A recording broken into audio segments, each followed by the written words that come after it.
بسم الله الرحمن الرحيم. ألف لام ميم. ذلك الكتاب لا ريب فيه هدى للمتقين الذين يؤمنون بالغيب ويقيمون الصلاة ومما رزقناهم ينفقون والذين يؤمنون بما أنزل إليك وما أنزل من قبلك وبالآخرة هم يوقنون أولئك على هدى من ربهم وأولئك هم المفلحون. إن الذين كفروا سواء عليهم أأنذرتهم أم لم تنذرهم لا يؤمنون ختم الله على قلوبهم وعلى سمعهم وعلى أبصارهم غشاوة ولهم عذاب عظيم. ومن الناس من يقول آمنا بالله وباليوم الآخر وما هم بمؤمنين يخادعون الله والذين آمنوا وما يخدعون إلا أنفسهم وما يشعرون. في قلوبهم مرض فزادهم الله مرضا ولهم عذاب أليم بما كانوا يكذبون. وإذا قيل لهم لا تفسدوا في الأرض قالوا إنما نحن مصلحون ألا إنهم هم المفسدون ولكن لا يشعرون. وإذا قيل لهم آمنوا كما آمن الناس قالوا أنؤمن كما آمن السفهاء ألا إنهم هم السفهاء ولكن لا يعلمون. وإذا لقوا الذين آمنوا قالوا آمنا وإذا خلوا إلى شياطينهم قالوا إنا معكم إنما نحن مستهزئون الله يستهزئ بهم ويمدهم في طغيانهم يعمهون. أولئك الذين اشتروا الضلالة بالهدى فما ربحت تجارتهم وما كانوا مهتدين. مثلهم كمثل الذي استوقد نارا فلما أضاءت ما حوله ذهب الله بنورهم وتركهم في ظلمات لا يبصرون صم بكم عمي فهم لا يرجعون. أو كصيب من السماء فيه ظلمات ورعد وبرق يجعلون أصابعهم في آذانهم من الصواعق حذر الموت والله محيط بالكافرين. يكاد البرق يخطف أبصارهم كلما أضاء لهم مشوا فيه وإذا أظلم عليهم قاموا ولو شاء الله لذهب بسمعهم وأبصارهم إن الله على كل شيء قدير. يا أيها الناس اعبدوا ربكم الذي خلقكم والذين من قبلكم لعلكم تتقون الذي جعل لكم الأرض فراشا والسماء بناء وأنزل من السماء ماء فأخرج به من الثمرات رزقا لكم فلا تجعلوا لله أندادا وأنتم تعلمون. وإن كنتم في ريب مما نزلنا على عبدنا فأتوا بسورة من مثله وادعوا شهداءكم من دون الله إن كنتم صادقين فإن لم تفعلوا ولن تفعلوا فاتقوا النار التي وقودها الناس والحجارة أعدت للكافرين. وبشر الذين آمنوا وعملوا الصالحات أن لهم جنات تجري من تحتها الأنهار كلما رزقوا منها من ثمرة رزقا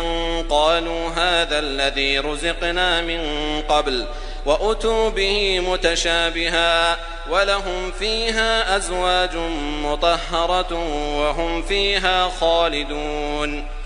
إن الله لا يستحيي أن يضرب مثلا ما بعوضة فما فوقها فأما الذين آمنوا فيعلمون أنه الحق من ربهم وأما الذين كفروا فيقولون ماذا أراد الله بهذا مثلا يضل به كثيرا ويهدي به كثيرا وما يضل به إلا الفاسقين الذين ينقضون عهد الله من بعد ميثاقه ويقطعون ما أمر الله به أن يوصل ويفسدون في الأرض أولئك هم الخاسرون كيف تكفرون بالله وكنتم أمواتا فأحياكم ثم يميتكم ثم يحييكم ثم إليه ترجعون هو الذي خلق لكم ما في الأرض جميعا ثم استوى إلى السماء فسواهن 7 سماوات وهو بكل شيء عليم وإذ قال ربك للملائكة إني جاعل في الأرض خليفة قالوا أتجعل فيها من يفسد فيها ويسفك الدماء ونحن نسبح بحمدك ونقدس لك قال إني أعلم ما لا تعلمون وعلم آدم الأسماء كلها ثم عرضهم على الملائكة فقال أنبئوني بأسماء هؤلاء إن كنتم صادقين قالوا سبحانك لا علم لنا إلا ما علمتنا إنك أنت العليم الحكيم قال يا آدم أنبئهم بأسمائهم فلما أنبأهم بأسمائهم قال ألم أقل لكم إني أعلم غيب السماوات والأرض وأعلم ما تبدون وما كنتم تكتمون وإذ قلنا للملائكة اسجدوا لآدم فسجدوا إلا إبليس أبى واستكبر وكان من الكافرين وقلنا يا آدم اسكن أنت وزوجك الجنة وكلا منها رغدا حيث شئتما ولا تقربا هذه الشجرة فتكونا من الظالمين فأزلهما الشيطان عنها فأخرجهما مما كانا فيه وقلنا اهبطوا بعضكم لبعض عدو ولكم في الأرض مستقر ومتاع إلى حين فتلقى آدم من ربه كلمات فتاب عليه إنه هو التواب الرحيم قلنا اهبطوا منها جميعا فإما يأتينكم مني هدى فمن تبع هداي فلا خوف عليهم ولا هم يحزنون والذين كفروا وكذبوا بآياتنا أولئك أصحاب النار هم فيها خالدون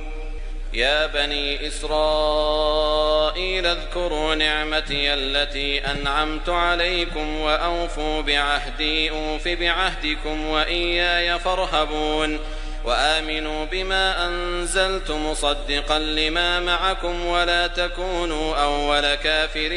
به ولا تشتروا بآياتي ثمنا قليلا وإياي فاتقون ولا تلبسوا الحق بالباطل وتكتموا الحق وأنتم تعلمون وأقيموا الصلاة وآتوا الزكاة واركعوا مع الراكعين أتأمرون الناس بالبر وتنسون أنفسكم وأنتم تتلون الكتاب أفلا تعقلون واستعينوا بالصبر والصلاة وإنها لكبيرة إلا على الخاشعين الذين يظنون أنهم ملاقو ربهم وأنهم إليه راجعون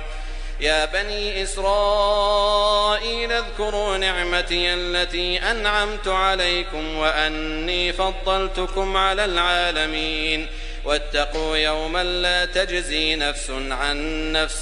شيئا ولا يقبل منها شفاعة ولا يؤخذ منها عدل ولا هم ينصرون وإذ نجيناكم من آل فرعون يسومونكم سوء العذاب يذبحون أبناءكم ويستحيون نساءكم وفي ذلكم بلاء من ربكم عظيم وإذ فرقنا بكم البحر فأنجيناكم وأغرقنا آل فرعون وأنتم تنظرون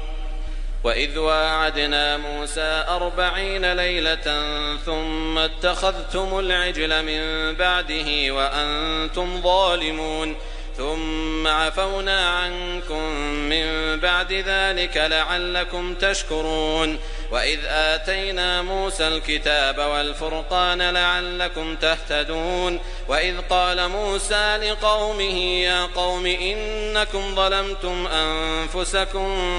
باتخاذكم العجل فتوبوا إلى بارئكم فاقتلوا أنفسكم ذلكم خير لكم عند بارئكم فتاب عليكم إنه هو التواب الرحيم وإذ قلتم يا موسى لن نؤمن لك حتى نرى الله جهرة فأخذتكم الصاعقة وأنتم تنظرون ثم بعثناكم من بعد موتكم لعلكم تشكرون وظللنا عليكم الغمام وأنزلنا عليكم المن والسلوى كلوا من طيبات ما رزقناكم وما ظلمونا ولكن كانوا أنفسهم يظلمون وإذ قلنا ادخلوا هذه القرية فكلوا منها حيث شئتم رغدا وادخلوا الباب سجدا وقولوا حطة نغفر لكم خطاياكم وسنزيد المحسنين فبدل الذين ظلموا قولا غير الذي قيل لهم فأنزلنا على الذين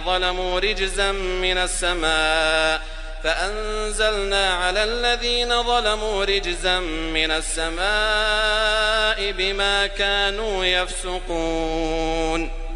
وإذ استسقى موسى لقومه فقلنا اضرب بعصاك الحجر فانفجرت منه 12 عينا قد علم كل أناس مشربهم كلوا واشربوا من رزق الله ولا تعثوا في الأرض مفسدين وإذ قلتم يا موسى لن نصبر على طعام واحد فادع لنا ربك يخرج لنا مما تنبت الأرض من بقلها وقثائها وفومها وعدسها وبصلها قال أتستبدلون الذي هو أدنى بالذي هو خير اهبطوا مصرا فإن لكم ما سألتم وضربت عليهم الذلة والمسكنة وباءوا بغضب من الله ذلك بأنهم كانوا يكفرون بآيات الله ويقتلون النبيين بغير الحق ذلك بما عصوا وكانوا يعتدون إن الذين آمنوا والذين هادوا والنصارى والصابئين من آمن بالله واليوم الآخر وعمل صالحا فلهم أجرهم عند ربهم ولا خوف عليهم ولا هم يحزنون وإذ أخذنا ميثاقكم ورفعنا فوقكم الطور خذوا ما آتيناكم بقوة واذكروا ما فيه لعلكم تتقون ثم توليتم من بعد ذلك فلولا فضل الله عليكم ورحمته لكنتم من الخاسرين ولقد علمتم الذين اعتدوا منكم في السبت فقلنا لهم كونوا قردة خاسئين فجعلناها نكالا لما بين يديها وما خلفها وموعظة للمتقين. وإذ قال موسى لقومه إن الله يأمركم أن تذبحوا بقرة قالوا أتتخذنا هزوا قال أعوذ بالله أن أكون من الجاهلين. قالوا ادع لنا ربك يبين لنا ما هي قال إنه يقول إنها بقرة لا فارض ولا بكر عوان بين ذلك فافعلوا ما تؤمرون. قالوا ادع لنا ربك يبين لنا ما لونها قال إنه يقول إنها بقرة صفراء فاقع لونها تسر الناظرين. قالوا ادع لنا ربك يبين لنا ما هي إن البقرة شابه علينا وإنا إن شاء الله لمهتدون. قال إنه يقول إنها بقرة لا ذلول تثير الأرض ولا تسقي الحرث مسلمة لا شية فيها. قالوا الآن جئت بالحق فذبحوها وما كادوا يفعلون. وإذ قتلتم نفسا فادارأتم فيها والله مخرج ما كنتم تكتمون. فقلنا اضربوه ببعضها كذلك يحيي الله الموتى ويريكم آياته لعلكم تعقلون. ثم قست قلوبكم من بعد ذلك فهي كالحجارة أو أشد قسوة وإن من الحجارة لما يتفجر منه الأنهار وإن منها لما يشقق فيخرج منه الماء وإن منها لما يهبط من خشية الله وما الله بغافل عما تعملون. أفتطمعون أن يؤمنوا لكم وقد كان فريق منهم يسمعون كلام الله ثم يحرفونه من بعد ما عقلوه وهم يعلمون. وإذا لقوا الذين آمنوا قالوا آمنا وإذا خلا بعضهم إلى بعض قالوا أتحدثونهم بما فتح الله عليكم ليحاجوكم به عند ربكم أفلا تعقلون. أولا يعلمون أن الله يعلم ما يسرون وما يعلنون. ومنهم أميون لا يعلمون الكتاب إلا أماني وإن هم إلا يظنون. فويل للذين يكتبون الكتاب بأيديهم ثم يقولون هذا من عند الله ليشتروا به ثمنا قليلا فويل لهم مما كتبت أيديهم وويل لهم مما يكسبون. وقالوا لن تمسنا النار إلا أياما معدودة قل أتخذتم عند الله عهدا فلن يخلف الله عهده أم تقولون على الله ما لا تعلمون. بلى من كسب سيئة وأحاطت به خطيئته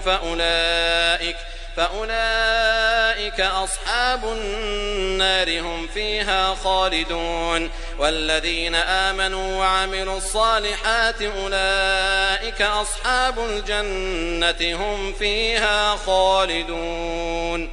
وإذ أخذنا ميثاق بني إسرائيل لا تعبدون إلا الله وبالوالدين إحسانا وذي القربى واليتامى والمساكين وقولوا للناس حسنا وأقيموا الصلاة وآتوا الزكاة ثم توليتم إلا قليلا منكم وأنتم معرضون. وإذ أخذنا ميثاقكم لا تسفكون دماءكم ولا تخرجون أنفسكم من دياركم ثم أقررتم وأنتم تشهدون. ثم أنتم هؤلاء تقتلون أنفسكم وتخرجون فريقا منكم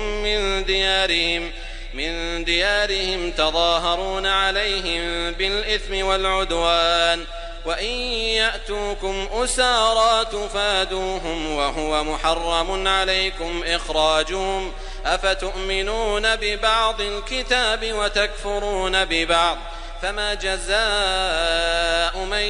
يفعل ذلك منكم إلا خزي في الحياة الدنيا ويوم القيامة يردون إلى أشد العذاب وما الله بغافل عما تعملون أولئك الذين اشتروا الحياة الدنيا بالآخرة فلا يخفف عنهم العذاب ولا هم ينصرون. ولقد آتينا موسى الكتاب وقفينا من بعده بالرسل وآتينا عيسى ابن مريم البينات وأيدناه بروح القدس أفكلما جاءكم رسول بما لا تهوى أنفسكم استكبرتم ففريقا كذبتم وفريقا تقتلون وقالوا قلوبنا غلف بل لعنهم الله بكفرهم فقليلا ما يؤمنون ولما جاءهم كتاب من عند الله مصدق لما معهم وكانوا من قبل يستفتحون على الذين كفروا فلما جاءهم ما عرفوا كفروا به فلعنة الله على الكافرين بئس ما اشتروا به أنفسهم أن يكفروا بما أنزل الله بغيا أن ينزل الله من فضله على من يشاء من عباده فباءوا بغضب على غضب وللكافرين عذاب مهين. وإذا قيل لهم آمنوا بما أنزل الله قالوا نؤمن بما أنزل علينا ويكفرون بما وراءه وهو الحق مصدقا لما معهم قل فلم تقتلون أنبياء الله من قبل إن كنتم مؤمنين ولقد جاءكم موسى بالبينات ثم اتخذتم العجل من بعده وأنتم ظالمون وإذ أخذنا ميثاقكم ورفعنا فوقكم الطور خذوا ما آتيناكم بقوة واسمعوا قالوا سمعنا وعصينا وأشربوا في قلوبهم العجل بكفرهم قل بئس ما يأمركم به إيمانكم إن كنتم مؤمنين قل إن كانت لكم الدار الآخرة عند الله خالصة من دون الناس فتمنوا الموت إن كنتم صادقين ولن يتمنوه أبدا بما قدمت أيديهم والله عليم بالظالمين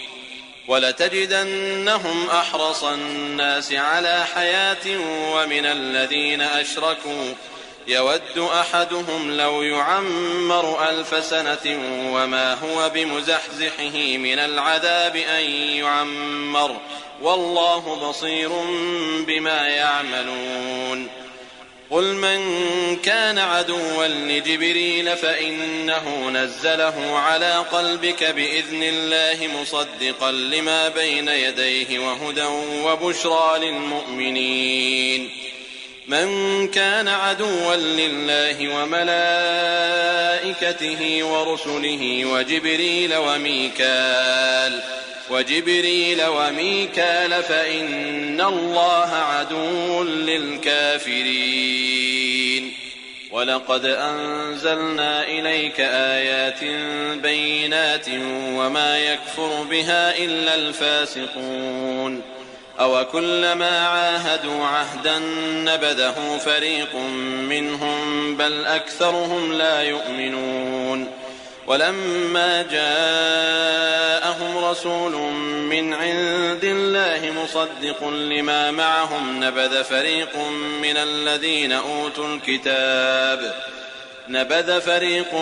الذين أوتوا الكتاب كتاب الله وراء ظهورهم كأنهم لا يعلمون واتبعوا ما تتلو الشياطين على ملك سليمان وما كفر سليمان ولكن الشياطين كفروا يعلمون الناس السحر وما أنزل على الملكين ببابل هاروت وماروت وما يعلمان من أحد حتى يقولا إنما نحن فتنة فلا تكفر فيتعلمون منهما ما يفرقون به بين المرء وزوجه وما هم بضارين به من أحد إلا بإذن الله ويتعلمون ما يضرهم ولا ينفعهم ولقد علموا لمن اشتراه ما له في الآخرة من خلاق ولبئس ما شروا به أنفسهم لو كانوا يعلمون ولو أنهم آمنوا واتقوا لمثوبة من عند الله خير لو كانوا يعلمون يا أيها الذين آمنوا لا تقولوا راعنا وقولوا انظرنا واسمعوا وللكافرين عذاب أليم ما يود الذين كفروا من أهل الكتاب ولا المشركين أن ينزل عليكم من خير من ربكم والله يختص برحمته من يشاء والله ذو الفضل العظيم ما ننسخ من آية أو ننسها نأت بخير منها أو مثلها ألم تعلم أن الله على كل شيء قدير ألم تعلم أن الله له ملك السماوات والأرض وما لكم من دون الله من ولي ولا نصير أم تريدون أن تسألوا رسولكم كما سئل موسى من قبل ومن يتبدل الكفر بالإيمان فقد ضل سواء السبيل ود كثير من أهل الكتاب لو يردونكم من بعد إيمانكم كفارا حسدا من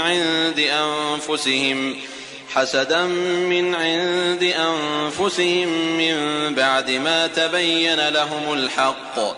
فاعفوا واصفحوا حتى يأتي الله بأمره إن الله على كل شيء قدير وأقيموا الصلاة وآتوا الزكاة وما تقدموا لأنفسكم من خير تجدوه عند الله إن الله بما تعملون بصير وقالوا لن يدخل الجنة إلا من كان هودا أو نصارى تلك أمانيهم قل هاتوا برهانكم إن كنتم صادقين بلى من أسلم وجهه لله وهو محسن فله أجره عند ربه ولا خوف عليهم ولا هم يحزنون وقالت اليهود ليست النصارى على شيء وقالت النصارى ليست اليهود على شيء وهم يتلون الكتاب كذلك قال الذين لا يعلمون مثل قولهم فالله يحكم بينهم يوم القيامة فيما كانوا فيه يختلفون ومن أظلم ممن منع مساجد الله أن يذكر فيها اسمه وسعى في خرابها أولئك ما كان لهم أن يدخلوها إلا خائفين لهم في الدنيا خزي ولهم في الآخرة عذاب عظيم ولله المشرق والمغرب فأينما تولوا فثم وجه الله إن الله واسع عليم. وقالوا اتخذ الله ولدا سبحانه بل له ما في السماوات والأرض كل له قانتون. بديع السماوات والأرض وإذا قضى أمرا فإنما يقول له كن فيكون. وقال الذين لا يعلمون لولا يكلمنا الله أو تأتينا آية كذلك قال الذين من قبلهم مثل قولهم تشابهت قلوبهم قد بينا الآيات لقوم يوقنون. إنا أرسلناك بالحق بشيرا ونذيرا ولا تسأل عن أصحاب الجحيم. ولن ترضى عنك اليهود ولا النصارى حتى تتبع ملتهم قل إن هدى الله هو الهدى ولئن اتبعت أهواءهم بعد الذي جاءك من العلم ما لك من الله من ولي ولا نصير. الذين آتيناهم الكتاب يتلونه حق تلاوته أولئك يؤمنون به ومن يكفر به فأولئك هم الخاسرون. يا بني إسرائيل اذكروا نعمتي التي أنعمت عليكم وأني فضلتكم على العالمين. واتقوا يوما لا تجزي نفس عن نفس شيئا ولا يقبل منها عدل ولا تنفعها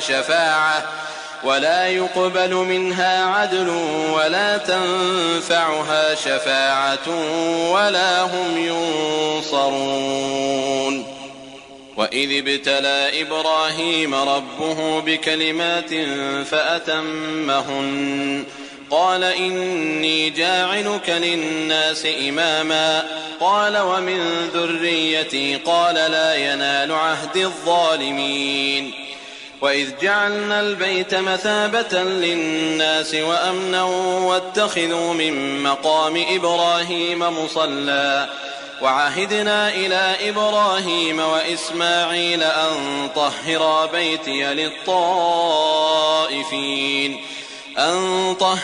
بيتي للطائفين والعاكفين والركع السجود. وإذ قال إبراهيم رب اجعل هذا بلدا آمنا وارزق أهله من الثمرات من آمن منهم بالله واليوم الآخر قال ومن كفر فأمتعه قليلا ثم أضطره إلى عذاب النار وبئس المصير. وإذ يرفع إبراهيم القواعد من البيت وإسماعيل ربنا تقبل منا إنك أنت السميع العليم ربنا واجعلنا مسلمين لك ومن ذريتنا أمة مسلمة لك وأرنا مناسكنا وتب علينا إنك أنت التواب الرحيم. ربنا وابعث فيهم رسولا منهم يتلو عليهم آياتك ويعلمهم الكتاب والحكمة ويزكيهم إنك أنت العزيز الحكيم. ومن يرغب عن ملة إبراهيم إلا من سفه نفسه ولقد اصطفيناه في الدنيا وإنه في الآخرة لمن الصالحين. إذ قال له ربه أسلم قال أسلمت لرب العالمين. ووصى بها إبراهيم بنيه ويعقوب يا بني إن الله اصطفى لكم الدين فلا تموتن إلا وأنتم مسلمون. أم كنتم شهداء إذ حضر يعقوب الموت إذ قال لبنيه ما تعبدون من بعدي قالوا نعبد إلهك وإله آبائك إبراهيم وإسماعيل وإسحاق إلها واحدا ونحن له مسلمون تلك أمة قد خلت لها ما كسبت ولكم ما كسبتم ولا تسألون عما كانوا يعملون وقالوا كونوا هودا أو نصارى تهتدوا قل بل ملة إبراهيم حنيفا وما كان من المشركين قولوا آمنا بالله وما أنزل إلينا وما أنزل إلى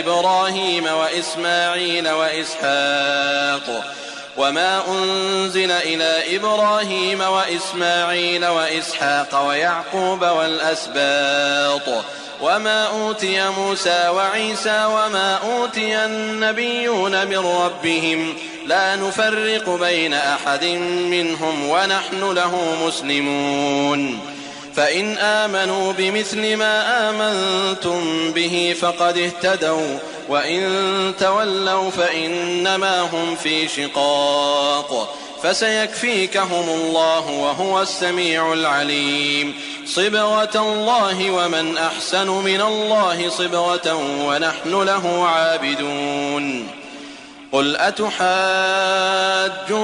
في الله وهو ربنا وربكم ولنا أعمالنا ولكم أعمالكم ونحن له مخلصون أم تقولون إن إبراهيم وإسماعيل وإسحاق ويعقوب والأسباط كانوا هودا أو نصارى قل أأنتم أعلم أم الله ومن أظلم ممن كتم شهادة عنده من الله وما الله بغافل عما تعملون تلك أمة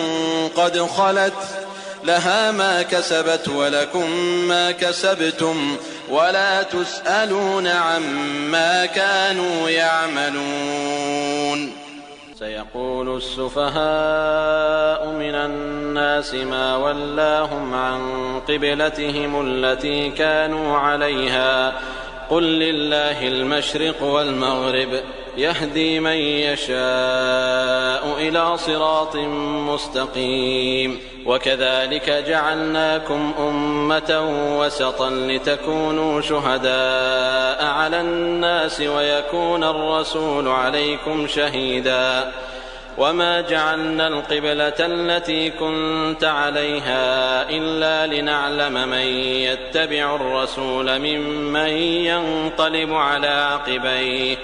وإن كانت لكبيرة إلا على الذين هدى الله وما كان الله ليضيع إيمانكم إن الله بالناس لرؤوف رحيم قد نرى تقلب وجهك في السماء فلنولينك قبلة ترضاها فول وجهك شطر المسجد الحرام وحيث ما كنتم فولوا وجوهكم شطره وإن الذين أوتوا الكتاب ليعلمون أنه الحق من ربهم وما الله بغافل عما يعملون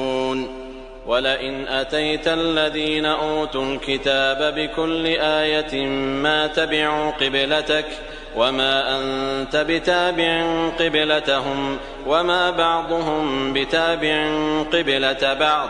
ولئن اتبعت أهواءهم من بعد ما جاءك من العلم إنك إذا لمن الظالمين الذين آتيناهم الكتاب يعرفونه كما يعرفون أبناءهم وإن فريقا منهم ليكتمون الحق وهم يعلمون الحق من ربك فلا تكونن من الممترين ولكل وجهة هو موليها فاستبقوا الخيرات أينما تكونوا يأت بكم الله جميعا إن الله على كل شيء قدير ومن حيث خرجت فول وجهك شطر المسجد الحرام وإنه للحق من ربك وما الله بغافل عما تعملون ومن حيث خرجت فول وجهك شطر المسجد الحرام وحيث ما كنتم فولوا وجوهكم شطره لئلا يكون للناس عليكم حجة إلا الذين ظلموا منهم فلا تخشوهم واخشوني ولأتم نعمتي عليكم ولعلكم تهتدون كما أرسلنا فيكم رسولا منكم يتلو عليكم آياتنا ويزكيكم ويعلمكم الكتاب والحكمة ويعلمكم ما لم تكونوا تعلمون فاذكروني أذكركم واشكروا لي ولا تكفرون يا أيها الذين آمنوا استعينوا بالصبر والصلاة إن الله مع الصابرين ولا تقولوا لمن يقتل في سبيل الله أموات بل أحياء ولكن لا تشعرون ولنبلونكم بشيء من الخوف والجوع ونقص من الأموال والأنفس والثمرات وبشر الصابرين الذين إذا أصابتهم مصيبة قالوا إنا لله وإنا إليه راجعون أولئك عليهم صلوات من ربهم ورحمة وأولئك هم المهتدون إن الصفا والمروة من شعائر الله فمن حج البيت أو اعتمر فلا جناح عليه أن يطوف بهما ومن تطوع خيرا فإن الله شاكر عليم إن الذين يكتمون ما أنزلنا من البينات والهدى من بعد ما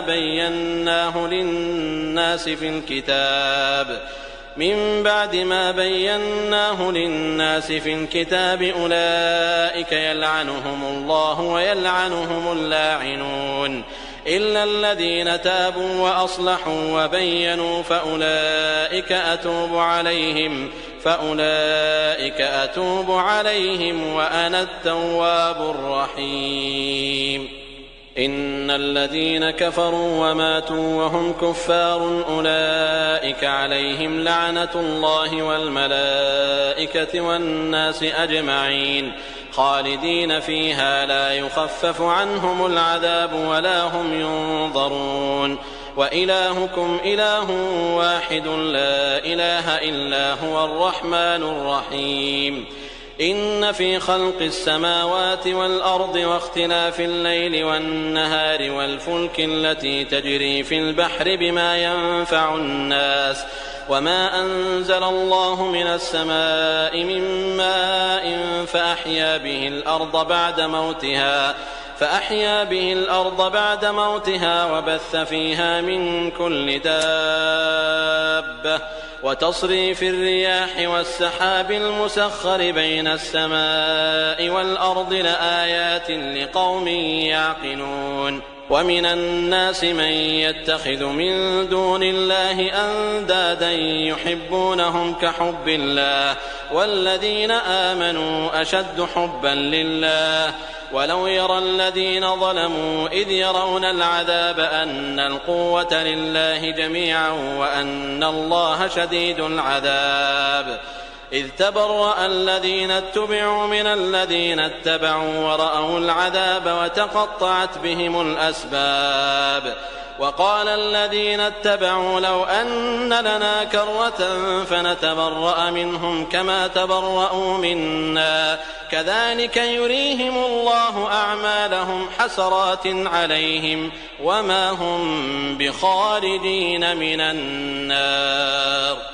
يا أيها الناس كلوا مما في الأرض حلالا طيبا ولا تتبعوا خطوات الشيطان إنه لكم عدو مبين إنما يأمركم بالسوء والفحشاء وأن تقولوا على الله ما لا تعلمون وإذا قيل لهم اتبعوا ما أنزل الله قالوا بل نتبع ما ألفينا عليه آباءنا أولو كان آباؤهم لا يعقلون شيئا ولا يهتدون ومثل الذين كفروا كمثل الذي ينعق بما لا يسمع إلا دعاء ونداء صم بكم عمي فهم لا يعقلون يا أيها الذين آمنوا كلوا من طيبات ما رزقناكم واشكروا لله إن كنتم إياه تعبدون إنما حرم عليكم الميتة والدم ولحم الخنزير وما أهل به لغير الله فمن اضطر غير باغ ولا عاد فلا إثم عليه إن الله غفور رحيم إن الذين يكتمون ما أنزل الله من الكتاب ويشترون به ثمنا قليلا أولئك ما يأكلون في بطونهم إلا النار ولا يكلمهم الله يوم القيامة ولا يزكيهم ولهم عذاب أليم أولئك الذين اشتروا الضلالة بالهدى والعذاب بالمغفرة فما أصبرهم على النار ذلك بأن الله نزل الكتاب بالحق وإن الذين اختلفوا في الكتاب لفي شقاق بعيد ليس البر أن تولوا وجوهكم قبل المشرق والمغرب ولكن البر من آمن بالله واليوم الآخر والملائكة والكتاب والنبيين وآتى المال على حبه ذوي القربى واليتامى والمساكين وابن السبيل والسائلين وفي الرقاب وأقام الصلاة وآتى الزكاة والموفون بعهدهم إذا عاهدوا والصابرين في البأساء والضراء وحين البأس أولئك الذين صدقوا وأولئك هم المتقون يا أيها الذين آمنوا كتب عليكم القصاص في القتلى الحر بالحر والعبد بالعبد والأنثى بالأنثى فمن عفي له من أخيه شيء فاتباع بالمعروف وأداء إليه بإحسان ذلك تخفيف من ربكم ورحمة فمن اعتدى بعد ذلك فله عذاب أليم ولكم في القصاص حياة يا أولي الألباب لعلكم تتقون كتب عليكم إذا حضر أحدكم الموت إن ترك خيرا الوصية للوالدين والأقربين بالمعروف حقا على المتقين فمن بدله بعدما سمعه فإنما إثمه على الذين يبدلونه إن الله سميع عليم فمن خاف من موص جنفا أو إثما فأصلح بينهم فلا إثم عليه إن الله غفور رحيم يا أيها الذين آمنوا كتب عليكم الصيام كما كتب على الذين من قبلكم لعلكم تتقون أياما معدودات فمن كان منكم مريضا أو على سفر فعدة من أيام أخر وعلى الذين يطيقونه فدية طعام مسكين فمن تطوع خيرا فهو خير له وأن تصوموا خير لكم إن كنتم تعلمون شهر رمضان الذي أنزل فيه القرآن هدى للناس وبينات من الهدى والفرقان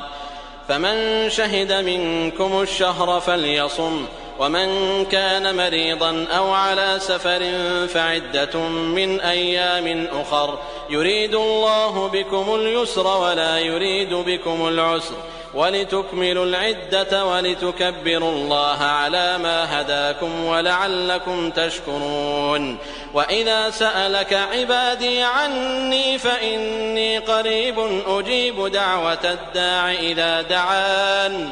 فليستجيبوا لي وليؤمنوا بي لعلهم يرشدون. أحل لكم ليلة الصيام الرفث إلى نسائكم هن لباس لكم وأنتم لباس لهن علم الله أنكم كنتم تختانون أنفسكم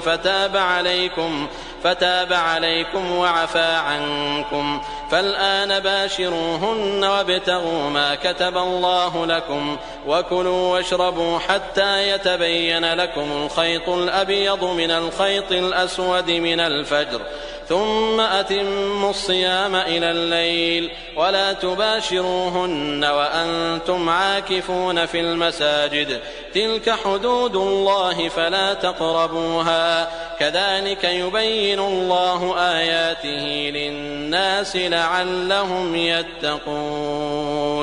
ولا تأكلوا أموالكم بينكم بالباطل وتدلوا بها إلى الحكام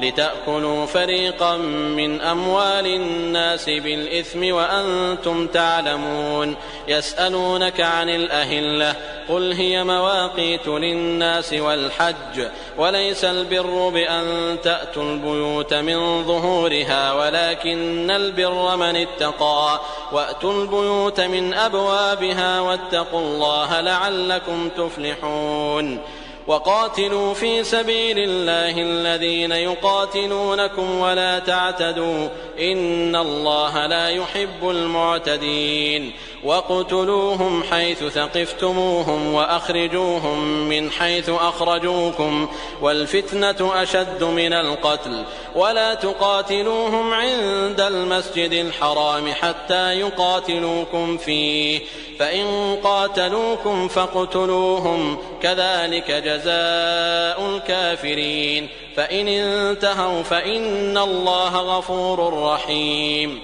وقاتلوهم حتى لا تكون فتنة ويكون الدين لله فإن انتهوا فلا عدوان إلا على الظالمين. الشهر الحرام بالشهر الحرام والحرمات قصاص فمن اعتدى عليكم فاعتدوا عليه بمثل ما اعتدى عليكم واتقوا الله واعلموا أن الله مع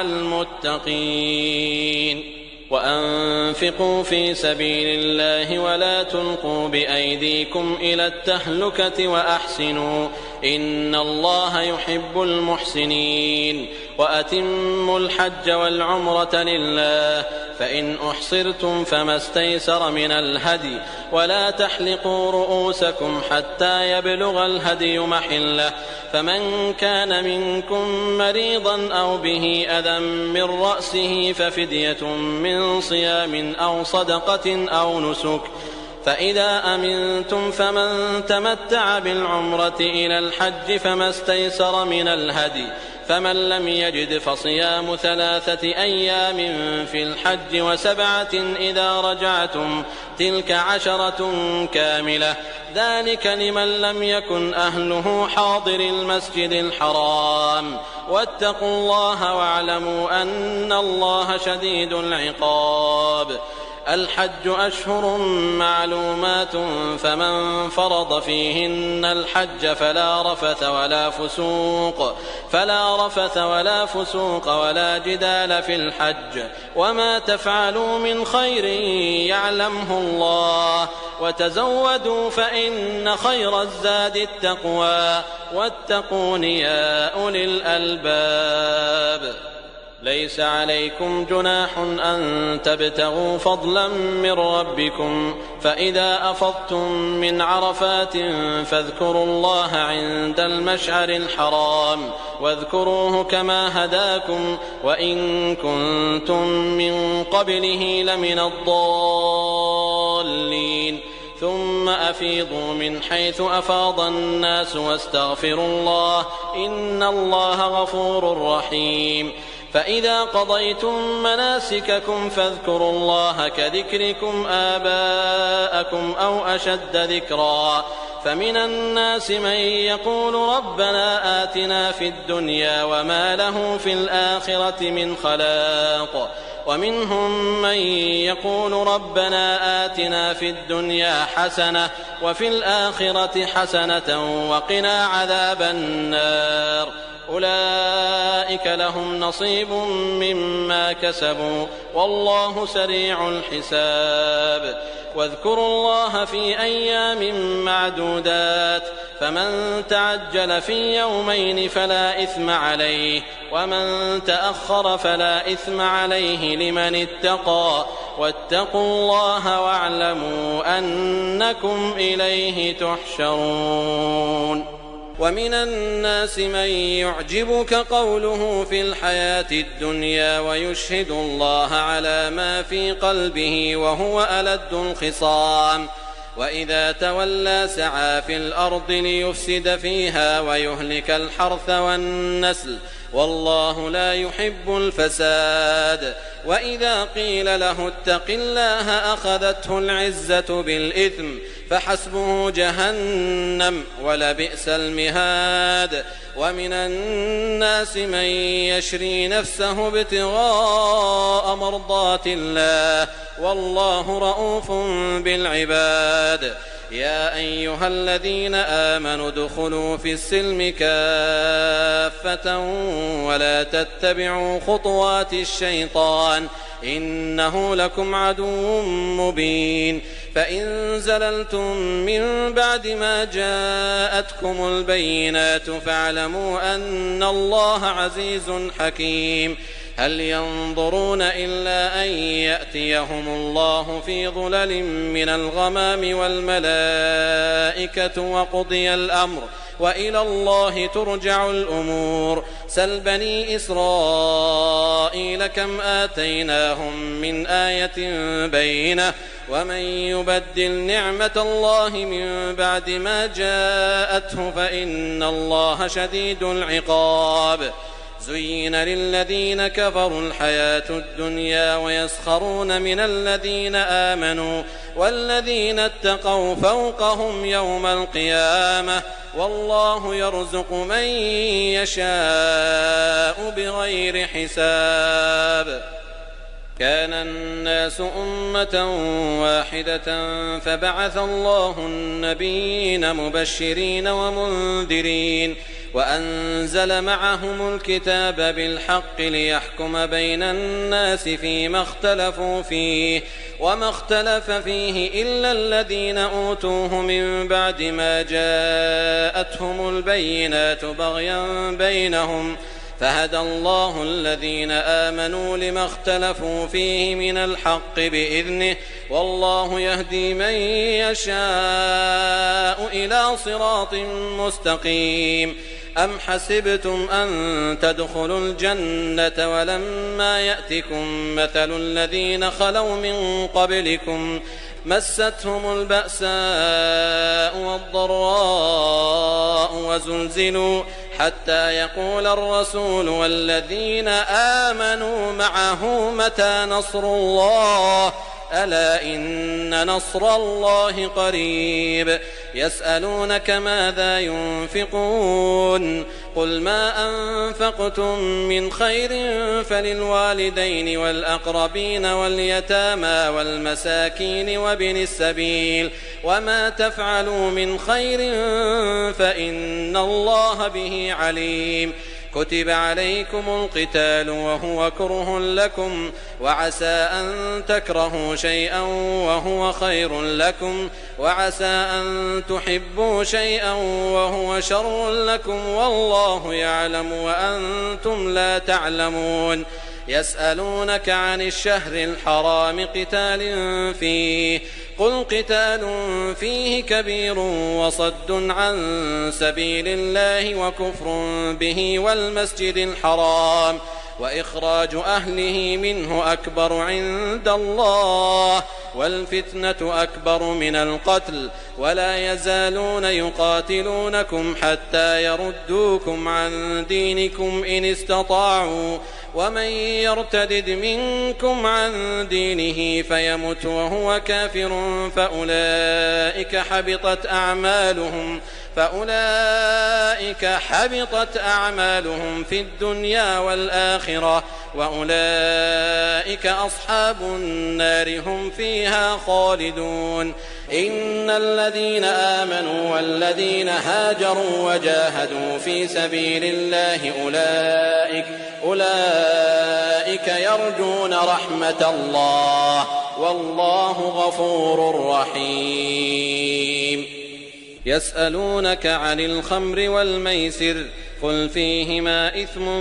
كبير ومنافع للناس وإثمهما أكبر من نفعهما ويسألونك ماذا ينفقون قل العفو كذلك يبين الله لكم الآيات لعلكم تتفكرون في الدنيا والآخرة. ويسألونك عن اليتامى قل إصلاح لهم خير وإن تخالطوهم فإخوانكم والله يعلم المفسد من المصلح ولو شاء الله لأعنتكم إن الله عزيز حكيم. ولا تنكحوا المشركات حتى يؤمن ولأمة مؤمنة خير من مشركة ولو أعجبتكم ولا تنكحوا المشركين حتى يؤمنوا ولعبد مؤمن خير من مشرك ولو أعجبكم أولئك يدعون إلى النار والله يدعو إلى الجنة والمغفرة بإذنه ويبين آياته للناس لعلهم يتذكرون. ويسألونك عن المحيض قل هو أذى فاعتزلوا النساء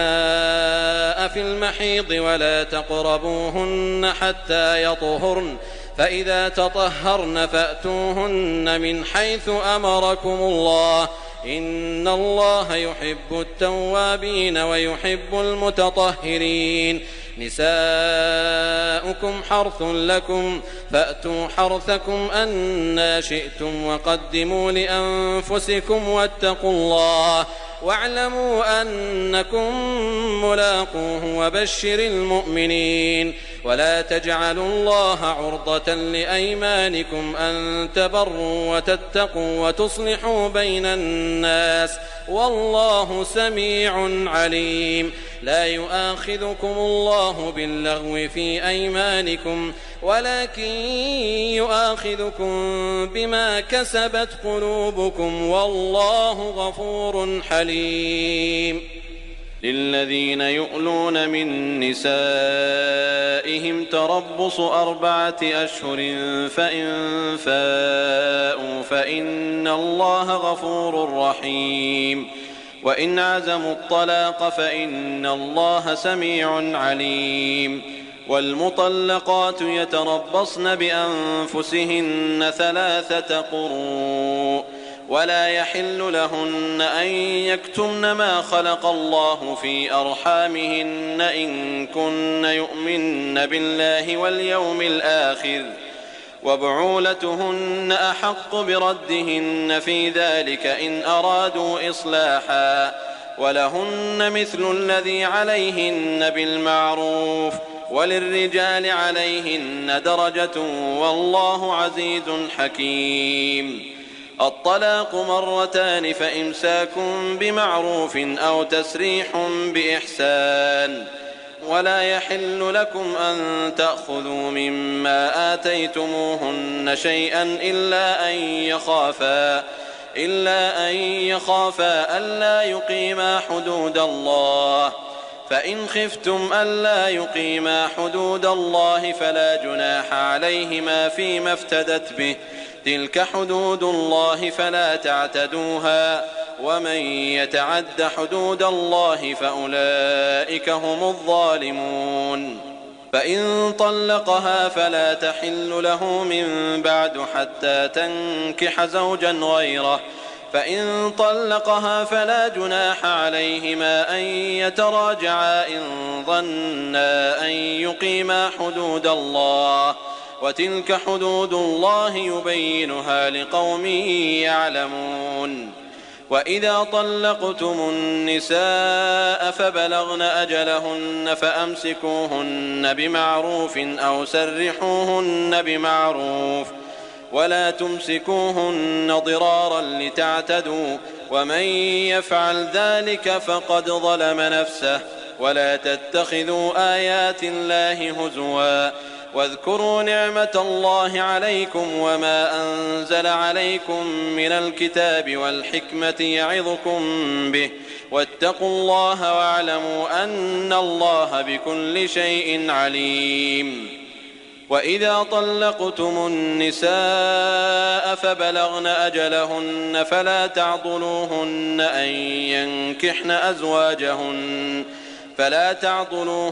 أن ينكحن أزواجهن إذا تراضوا بينهم بالمعروف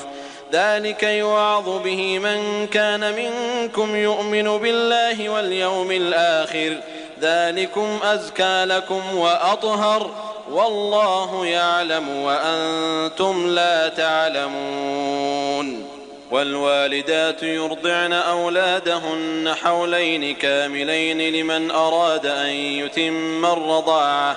وعلى المولود له رزقهن وكسوتهن بالمعروف لا تكلف نفس إلا وسعها لا تضار والدة بولدها ولا مولود له بولده وعلى الوارث مثل ذلك فإن أرادا فصالا عن تراض منهما وتشاور فلا جناح عليهما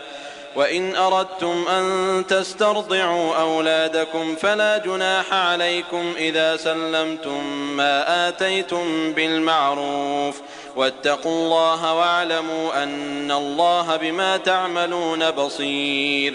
والذين يتوفون منكم ويذرون أزواجا يتربصن بأنفسهن 4 أشهر و10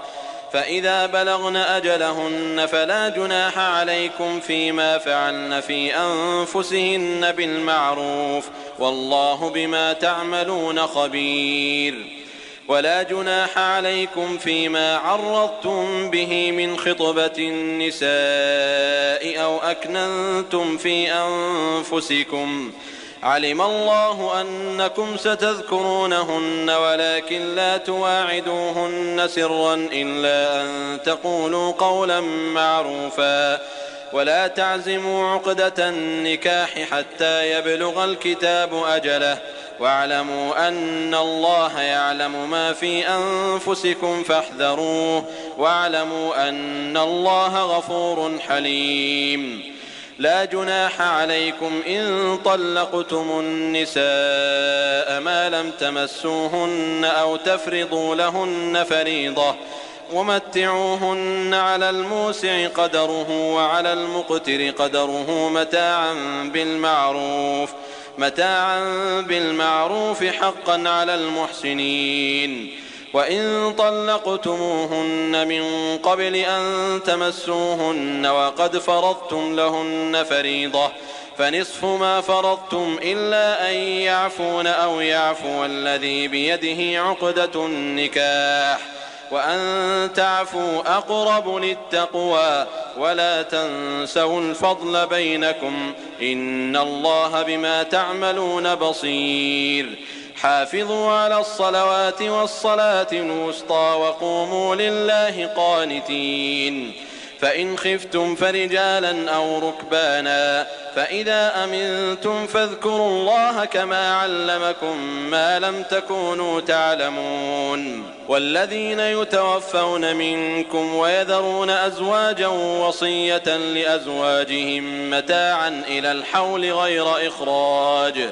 فإن خرجن فلا جناح عليكم فيما فعلن في أنفسهن من معروف والله عزيز حكيم. وللمطلقات متاع بالمعروف حقا على المتقين كذلك يبين الله لكم آياته لعلكم تعقلون.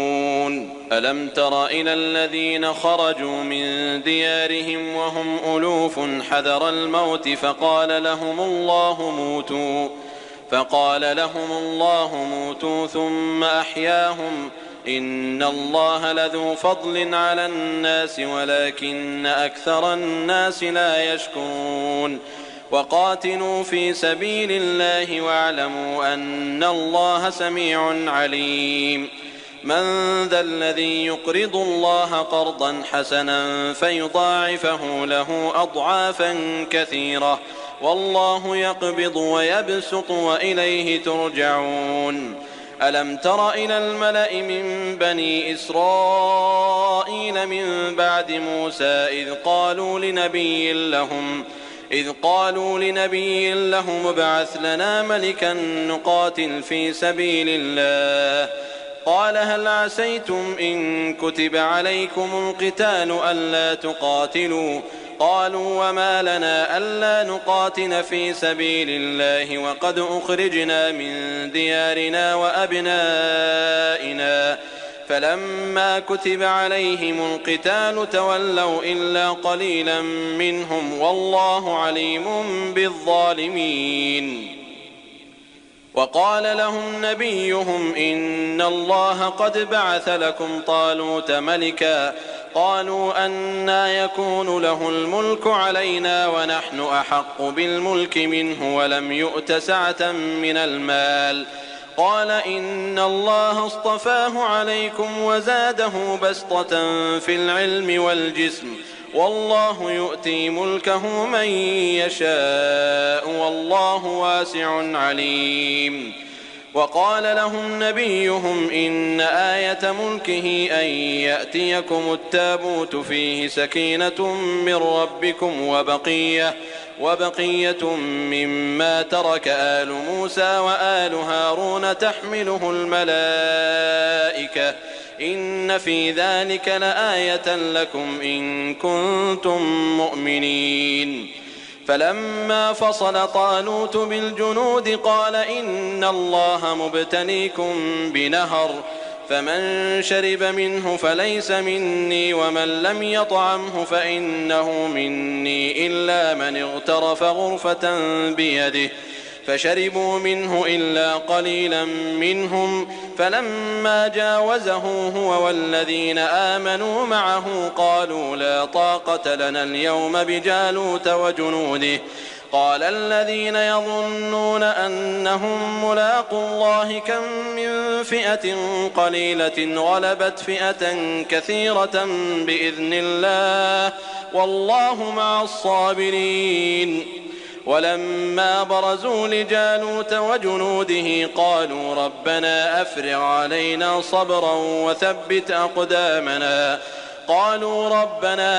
علينا صبرا وثبت أقدامنا وانصرنا على القوم الكافرين فهزموهم بإذن الله وقتل داود جالوت وآتاه الله الملك والحكمة وعلمه مما يشاء ولولا دفع الله الناس بعضهم ببعض لفسدت الأرض ولكن الله ذو فضل على العالمين تلك آيات الله نتلوها عليك بالحق وإنك لمن المرسلين تلك الرسل فضلنا بعضهم على بعض منهم من كلم الله ورفع بعضهم درجات وآتينا عيسى ابن مريم البينات وأيدناه بروح القدس ولو شاء الله ما اقتتل الذين من بعدهم من بعد ما جاءتهم البينات ولكن اختلفوا فمنهم من آمن ومنهم من كفر ولو شاء الله ما اقتتلوا ولكن الله يفعل ما يريد يا أيها الذين آمنوا أنفقوا مما رزقناكم من قبل أن يأتي يوم لا بيع فيه ولا خلة ولا شفاعة والكافرون هم الظالمون الله لا إله إلا هو الحي القيوم لا تأخذه سنة ولا نوم له ما في السماوات وما في الأرض من ذا الذي يشفع عنده إلا بإذنه يعلم ما بين أيديهم وما خلفهم ولا يحيطون بشيء من علمه إلا بما شاء وسع كرسيه السماوات والأرض ولا يؤوده حفظهما وهو العلي العظيم. لا إكراه في الدين قد تبين الرشد من الغي فمن يكفر بالطاغوت ويؤمن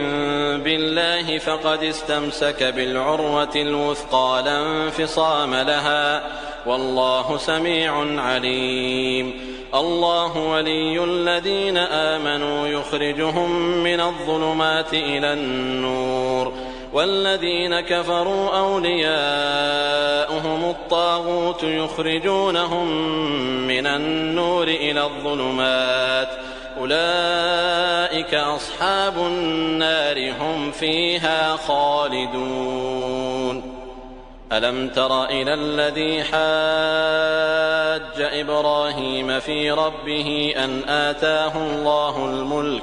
إذ قال إبراهيم ربي الذي يحيي ويميت قال أنا أحيي وأميت قال إبراهيم فإن الله يأتي بالشمس من المشرق فأت بها من المغرب فبهت الذي كفر والله لا يهدي القوم الظالمين. أو كالذي مر على قرية وهي خاوية على عروشها قال أنى يحيي هذه الله بعد موتها فأماته الله 100 عام ثم بعثه قال كم لبثت قال لبثت يوما أو بعض يوم قال بل لبثت 100 عام فانظر إلى طعامك وشرابك لم يتسنه وانظر إلى حمارك ولنجعلك آية للناس وانظر إلى العظام كيف ننشزها ثم نكسوها لحما فلما تبين له قال أعلم أن الله على كل شيء قدير. وإذ قال إبراهيم رب أرني كيف تحيي الموتى قال أولم تؤمن قال بلى ولكن ليطمئن قلبي قال فخذ 4 من الطير فصرهن إليك ثم اجعل على كل جبل منهن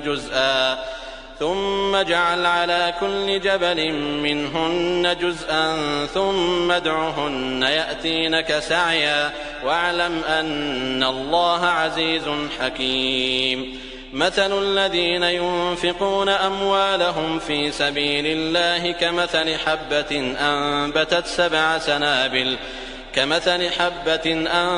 7 سنابل في كل سنبلة 100 حبة والله يضاعف لمن يشاء والله واسع عليم. الذين ينفقون أموالهم في سبيل الله ثم لا يتبعون ما أنفقوا منا ولا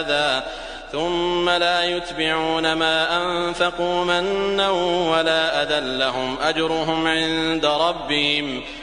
أجرهم عند ربهم ولا خوف عليهم ولا هم يحزنون. قول معروف ومغفرة خير من صدقة يتبعها أذى والله غني حليم.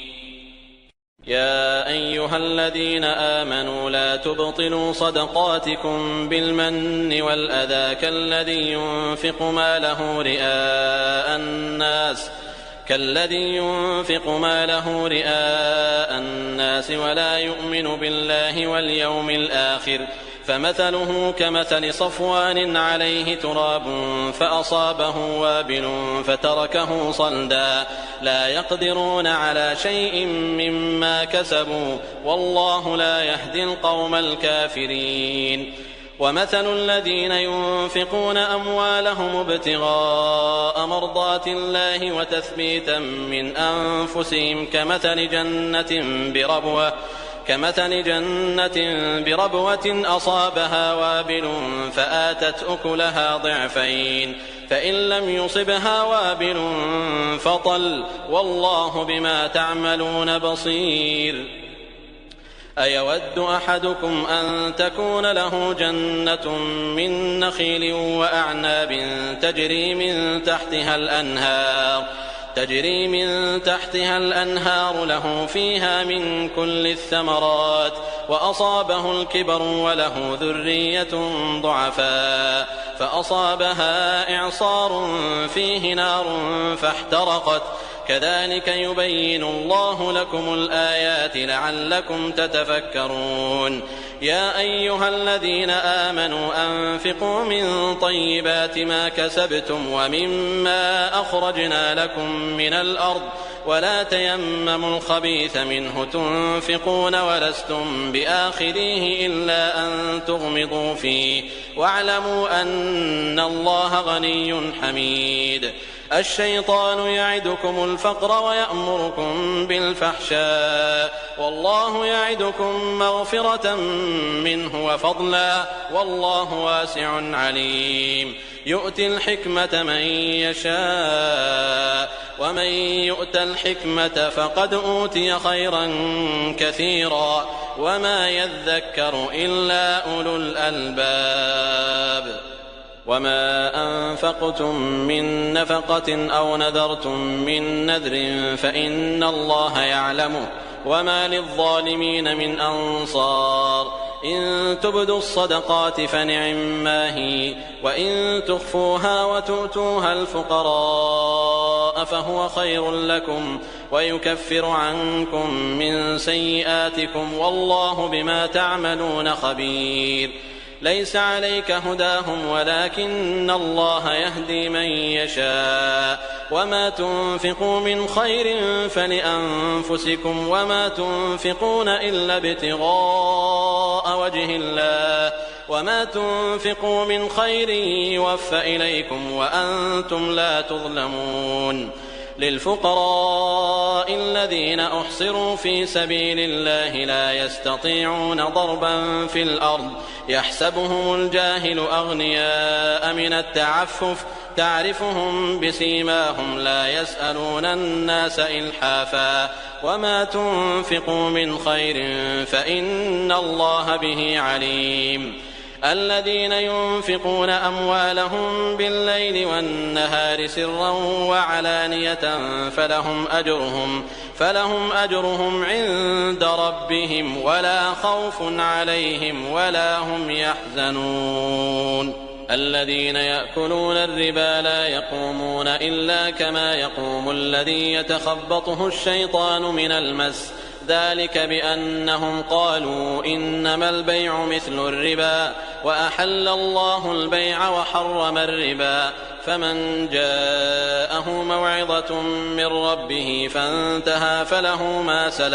فله ما سلف وأمره إلى الله ومن عاد فأولئك أصحاب النار هم فيها خالدون. يمحق الله الربا ويربي الصدقات والله لا يحب كل كفار أثيم. إن الذين آمنوا وعملوا الصالحات وأقاموا الصلاة وآتوا الزكاة لهم أجرهم عند ربهم ولا خوف عليهم ولا هم يحزنون. يا أيها الذين آمنوا اتقوا الله وذروا ما بقي من الربا إن كنتم مؤمنين فإن لم تفعلوا فأذنوا بحرب من الله ورسوله وإن تبتم فلكم رؤوس أموالكم لا تظلمون ولا تظلمون. وإن كان ذو عسرة فنظرة إلى ميسرة وأن تصدقوا خير لكم إن كنتم تعلمون. واتقوا يوما ترجعون فيه إلى الله ثم توفى كل نفس ما كسبت وهم لا يظلمون. يا أيها الذين آمنوا إذا تداينتم بدين إلى أجل مسمى فاكتبوه وليكتب بينكم كاتب بالعدل ولا يأب كاتب أن يكتب كما علمه الله فليكتب وليملل الذي عليه الحق وليتق الله ربه ولا يبخس منه شيئا فإن كان الذي عليه الحق سفيها أو ضعيفا أو لا يستطيع أن يمل هو فليملل وليه بالعدل واستشهدوا شهيدين من رجالكم فإن لم يكونا رجلين فرجل وامرأتان ممن ترضون من الشهداء أن تضل إحداهما فتذكر إحداهما الأخرى ولا يأبى الشهداء إذا ما دعوا ولا تسأموا أن تكتبوه صغيرا أو كبيرا إلى أجله ذلكم أقسط عند الله وأقوم للشهادة وأدنى ألا ترتابوا إلا أن تكون تجارة حاضرة تديرونها بينكم فليس عليكم جناح ألا تكتبوها وأشهدوا إذا تبايعتم ولا يضار كاتب ولا شهيد وإن تفعلوا فإنه فسوق بكم واتقوا الله ويعلمكم الله والله بكل شيء عليم وإن كنتم على سفر ولم تجدوا كاتبا فرهان مقبوضة فإن أمن بعضكم بعضا فليؤد الذي اؤتمن أمانته وليتق الله ربه ولا تكتموا الشهادة ومن يكتمها فإنه آثم قلبه والله بما تعملون عليم لله ما في السماوات وما في الأرض وإن تبدوا ما في أنفسكم أو تخفوه يحاسبكم به الله فيغفر لمن يشاء ويعذب من يشاء والله على كل شيء قدير آمن الرسول بما أنزل إليه من ربه والمؤمنون كل آمن بالله وملائكته وكتبه ورسله لا نفرق بين أحد من رسله وقالوا سمعنا وأطعنا غفرانك ربنا وإليك المصير لا يكلف الله نفسا إلا وسعها لها ما كسبت وعليها ما اكتسبت ربنا لا تؤاخذنا إن نسينا أو أخطأنا ربنا ولا تحمل علينا إصرا كما حملته على الذين من قبلنا ربنا ولا تحملنا ما لا طاقة لنا به واعف عنا واغفر لنا وارحمنا أنت مولانا فانصرنا على القوم الكافرين